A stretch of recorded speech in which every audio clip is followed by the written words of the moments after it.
नमस्कार, सच की उम्मीद में आपका स्वागत है। आज 11 दिसंबर की 25 बड़ी खबर। सच्चाई सुनने की ताकत है तो तभी वीडियो को देखना, क्योंकि मैं गोदी और मोदी की तरह बात नहीं करता। मैं वो बात करता हूं जिससे अंधभक्त की कान से खून निकल जाए। पता नहीं आप हमसे नाराज तो नहीं है। बिना कहे वीडियो को लाइक सब्सक्राइब नहीं करते और ना यह बताते हैं कि कहां से हमारी वीडियो को देख रहे हैं। चलो बहरहाल आपकी मर्जी। नजर डालते हैं सबसे पहली और बड़ी खबर पर। आज मानसून सत्र में राहुल गांधी ने संसद में कहा कि अमित शाह जी मेरे सवाल का सीधा जवाब दें, देश जानना चाहता है। और इसी पर अमित शाह भड़कते हुए बोले कि संसद आपकी मर्जी से नहीं चलेगी, मैं अपने भाषण का क्रम खुद तय करूंगा। राहुल ने जवाब में तंज कसते हुए कहा कि कल हाथ कांप रहे थे, कोई सीधा जवाब नहीं मिला। अमित शाह ने फिर तीखे स्वर में कहा कि बाधा डालकर आप लोकतंत्र की रक्षा नहीं कर सकते। इसी तीखी नोकझोंक का यह क्लिप सोशल मीडिया पर तेजी से वायरल हो गया। सुनिए। कल एक सवाल था जो हिंदुस्तान के इतिहास में पहली बार डिसीजन लिया गया कि इलेक्शन कमिश्नर्स को फुल फुल इम्यूनिटी दी जाएगी। ठीक है, ये है ना, इसका जवाब इसका पीछे मैं खत्म नहीं किया सर। इसके पीछे जो थिंकिंग थी वो हमें सबसे पहले बताएं। ठीक है। दूसरी बात नहीं, हरियाणा की जहां इनने बात की, इन्होंने एक उदाहरण लिया, वहां पर अनेक उदाहरण हैं। वो भी आपने दिया था ना, 19 वो भी आपने दिया था, इसलिए दिया वो भी 19 लाख वहां पे फेक लोग, वो उदाहरण आपने दिया था, इसलिए उसका जवाब दिया। और ये भी हमें बता दीजिए, actually let us have a debate on my press conference. Let us go, let us have very good idea, let us have a debate on the press conferences. Amit Shah ji, I challenge you to have a debate on the 3 press conferences. Please ठीक है, बैठ जाइए माननीय, please माननीय, आपने बात की थी, प्लीज। ये डिबेट ही तो चल रही है। उत्तर प्रदेश में और हरियाणा में दोनों चुनाव में वोट कैसे दे रहे हैं, प्लीज ये भी जवाब दे दीजिए। माननीय गृह मंत्री जी। मान्यवर, पहली बात मैं स्पष्ट करना चाहता हूं, मैं 30 साल से विधानसभा और संसद में जनप्रतिनिधि के रूप में चुनकर आता हूं।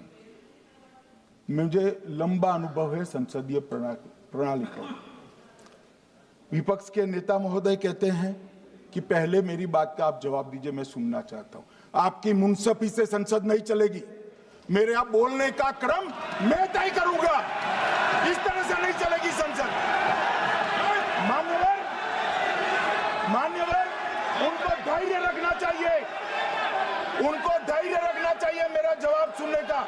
इनकी एक बात का जवाब मैं दूंगा, मगर मेरे भाषण का क्रम वो तय नहीं कर सकते, मैं करूंगा, क्योंकि मैं बोल रहा हूं।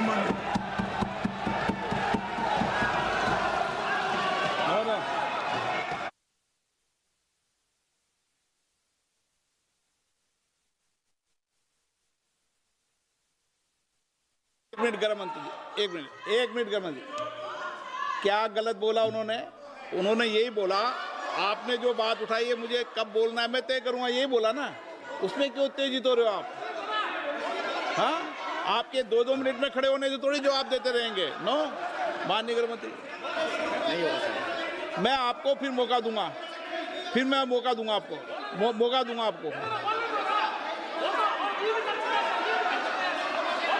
आप बोलिए, हाँ बोलिए सर।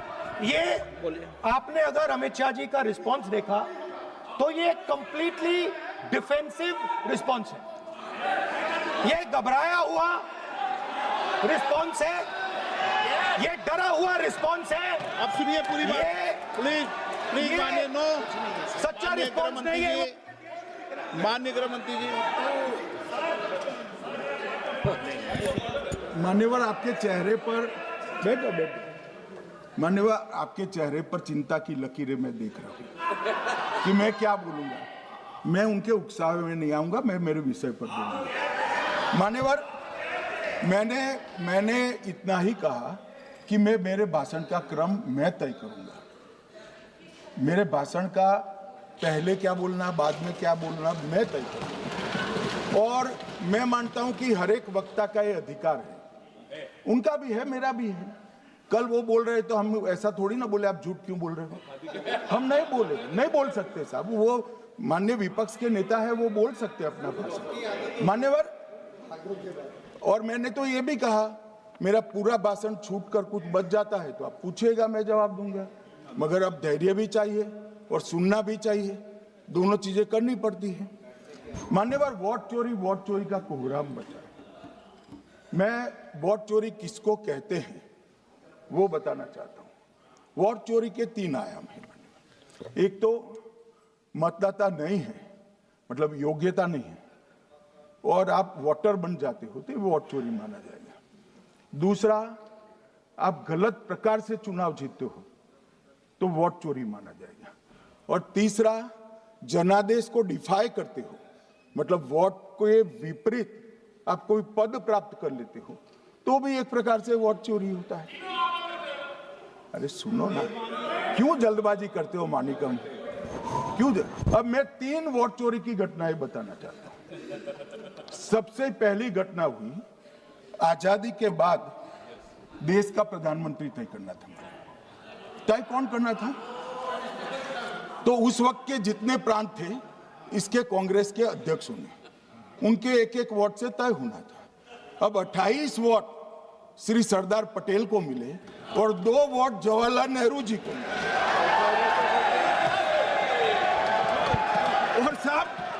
और साहब प्रधानमंत्री जवाहरलाल जी बने।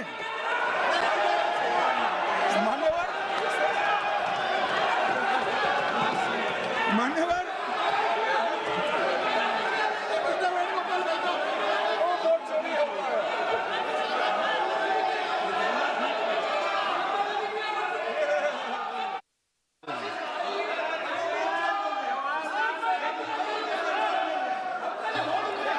प्लीज, माननीय गृह मंत्री जी, माननीय गृह मंत्री जी,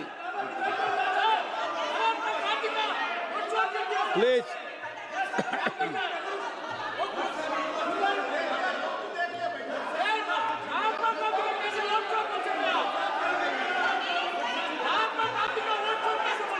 बैठो बैठो, बैठिए माने, प्लीज प्लीज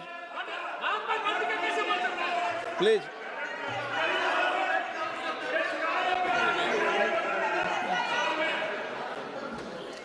मान्यवर, दूसरी, प्लीज बैठिए बैठिए माननीय सदस्य, प्लीज, हर बार नहीं उठते, बैठिए।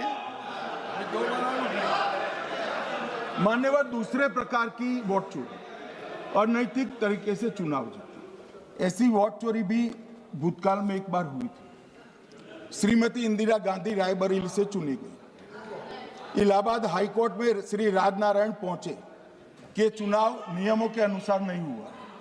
इलाहाबाद हाईकोर्ट ने ये तय कर दिया कि श्रीमती गांधी ने उचित तरीके से चुनाव नहीं जीता है, हम इसको रद्द कर देते। मान्यवर, ये भी वोट चोरी थी, बहुत बड़ी वोट चोरी थी।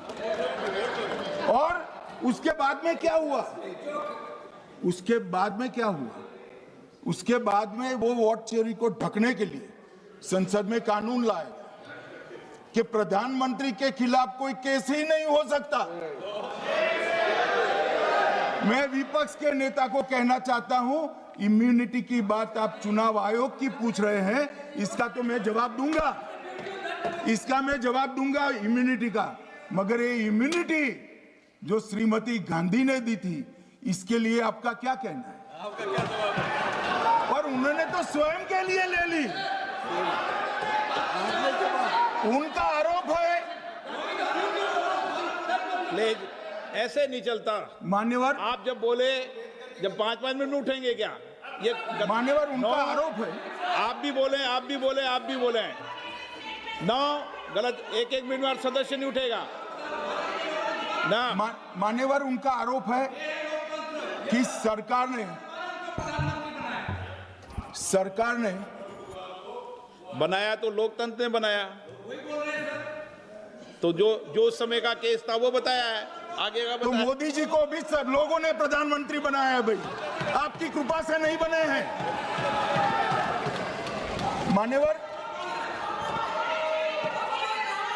मान्यवर, नो विपक्ष इस के तरह से नेता- मानित तरीका ठीक नहीं है आपका, 2-2 मिनट में उठना।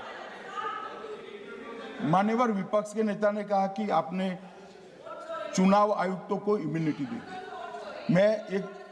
इनका आरोप सत्य नहीं है, मैं इसकी बात बाद में करता हूं, परंतु हमने तो चलो मानो चुनाव आयुक्त को इम्यूनिटी दी, श्रीमती गांधी ने तो अपने आप को इम्यूनिटी दी। और फिर जब ये संवैधानिक सुधार के वायरस चैलेंज हुए तो वो केस जीतने के लिए 2, 3 और 4 नंबर के सर्वोच्च न्यायालय के जज को बाईपास कर चौथे नंबर के जज को चीफ जस्टिस बनाया और वहां केस भी जीत लिया। और मान्यवर ये तो इतिहास है, कौन जुटला सकता है? इनको कोई पढ़ाता नहीं है इतिहास, ये तो इतिहास है, सर्वोच्च अदालत और संसद के रिकॉर्ड में रखा हुआ इतिहास है। इसके खिलाफ लल्लन सिंह जैसे कितने लोग पूरा जीवन लड़े बिहार में, इमरजेंसी के खिलाफ जेल में गए, लाखों लोग गए। और तीसरी वोट चोरी कहना चाहता हूं, तीसरी वोट चोरी का प्रकार मैंने बताया था कि योग्यता नहीं है और मतदाता बन जाना। अभी एक वाद पहुंचा है, वाद मतलब डिस्प्यूट पहुंचा है दिल्ली की सिविल अदालत में। उसमें डिस्प्यूट ये है कि सोनिया गांधी जी इस देश की नागरिक बनने से पहले मतदाता बने।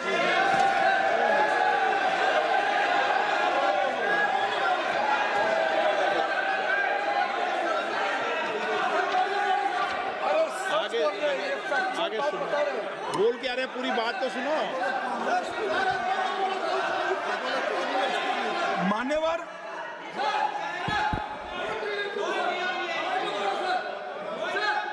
मान्यवर मैंने इतना ही कहा है कि अदालत में केस चल रहा है जो फैक्चुअल है। अब जवाब तो उनको अदालत में देना है, सोनिया जी ने यहां क्यों दे रहे हैं? अदालत में जवाब देना है।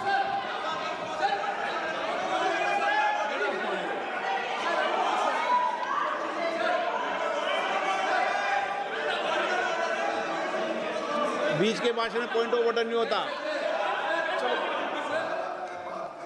नहीं है सर, आप बुलाइए सर। मुझे याद है जो माननीय सदस्य नहीं है, ये 352 ये रहा, 352 टेबल पे रहता है, मुझे जवान याद है 352। Home Minister is speaking about an issue which is pending in the court. Actually, what happens is, Rosabella court, some legal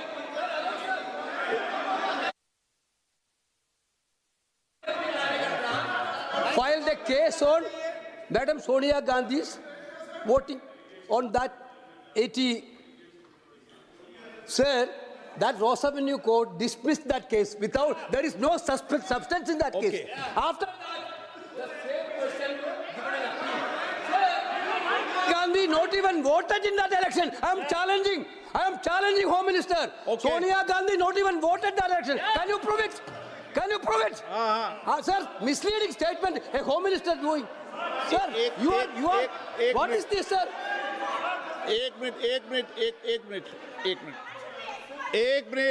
एक मिनट प्लीज दादा, एक मिनट प्लीज।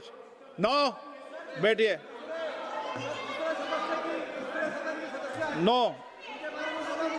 नो